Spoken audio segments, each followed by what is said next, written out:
Sir, सांसद महोदय अभी सबसे ज़्यादा कौन सा क्षेत्र में बड़ा काम किया है सर, बताइए।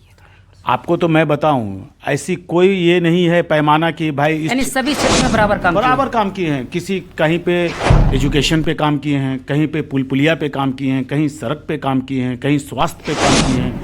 ये सारी चीज़ें हैं।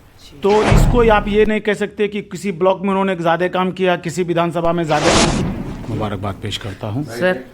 अभी कांग्रेस का चाहने वाले को या फिर और भी आदमी को क्या कहना चाहेंगे, इसका संदेश देना चाहेंगे, क्योंकि सर बहुत ही करीब कुछ ही पल बचा है सर। देखिए तनवीर भाई, सबसे बड़ी बात यह है कि 2019 में किशनगंज के लोकसभा सीट जो थी वो किशनगंज की जनता और पूर्णिया की जनता ने हमें भरपूर मोहब्बत और प्यार दिया, जिसके कारण से पूरे बिहार में 39 सीटों में हम लोग हार गए और एक सीट हम लोग जीत पाए, जो किशनगंज की धरती थी। तो किशनगंज की धरती में हम अपने तमाम किसान भाइयों, मजदूर साथियों, नौजवान छात्रों, तमाम रोजगार करने वाले लोगों को मैं सलाम पेश करता हूं कि उन्होंने अपनी मोहब्बत कांग्रेस पार्टी के साथ दिखाया।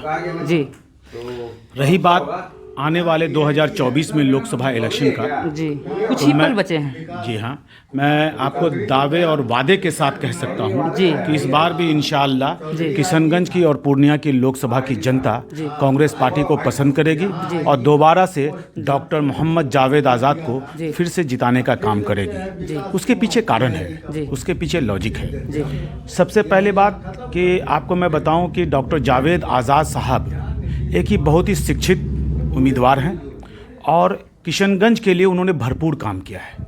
जैसे कि अभी आपको मैं बताऊं, कुछ दिन पहले की बात है कि 145 ब्रिज, 400 समथिंग ब्रिज में 145 ब्रिज हमारे माननीय सांसद जी लाने का काम किया, जबकि हमारे हिस्से में 10 से 12 पुल, 12 से 12.5 पुल या 12 पुल के अप्रॉक्स आता है। 40 अगर लोकसभा सीट को अगर हम बिहार में 473 ब्रिज पास हुआ, हमारे हिस्से में 12 ब्रिज के आसपास आता है, ठीक है।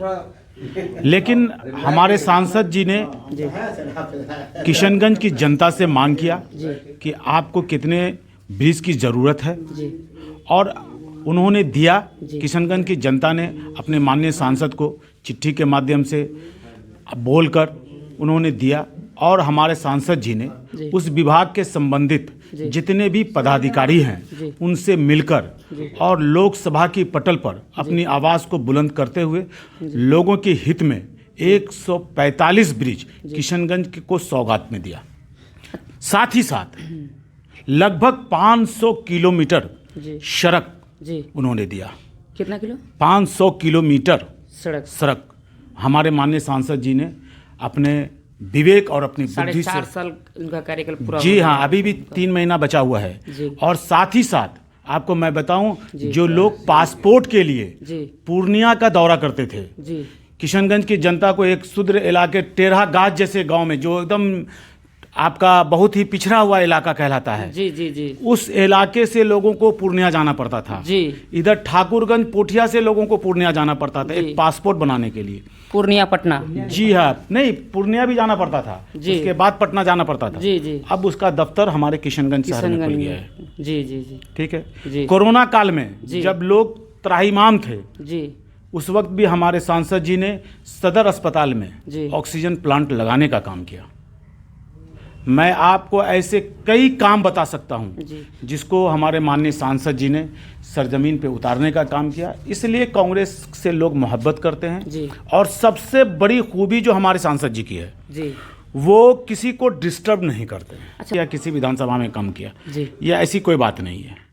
उन्होंने पर्टिकुलर अपनी आवाज़ को, अभी आप देखिए, जब हमारी सरकार थी, यूपीए की सरकार थी, तो उस वक्त अलीगढ़ मुस्लिम यूनिवर्सिटी यहाँ बनने का निर्णय हुआ।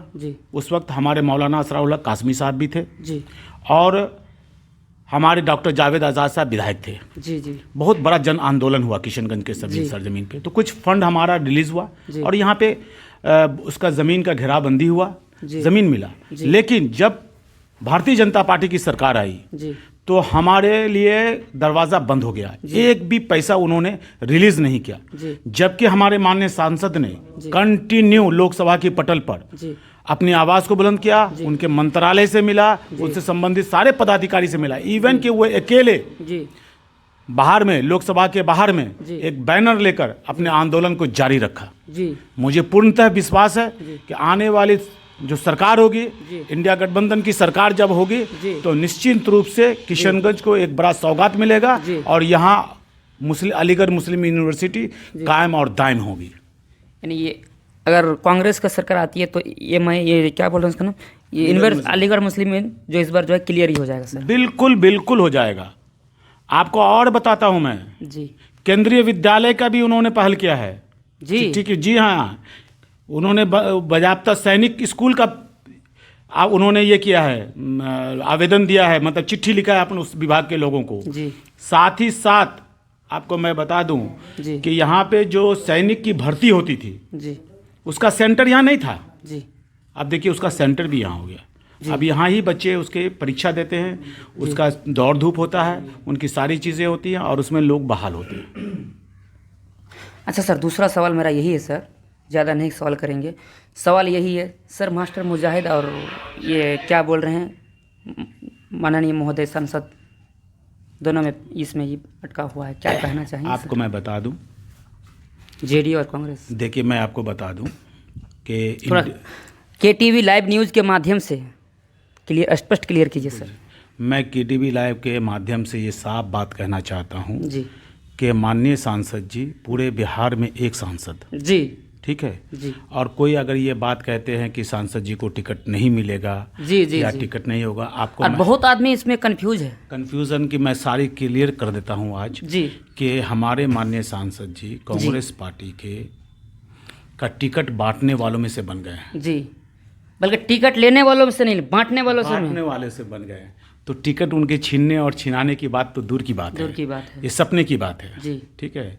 और मैं अपने तमाम गठबंधन के जो लोग हैं जी, मैं उनको साफ सुथरी बात में कहता हूँ कि शीर्ष नेतृत्व बहुत बड़ी नेतृत्व होती है जी, वो जिसको चयन करेगी उसी को टिकट मिलेगा। लेकिन मुझे पूर्णतः विश्वास है, 100% विश्वास है कि डॉक्टर जावेद आज़ाद साहब ही यहाँ के कैंडिडेट होंगे और यहाँ से जीत करके वही जाएंगे। जी, थैंक यू सर, बहुत बहुत धन्यवाद। अगर केटीवी लाइव न्यूज़ में नया आए हैं तो वीडियो को लाइक और सब्सक्राइब करके बेल आइकन का बटन प्रेस कर दे।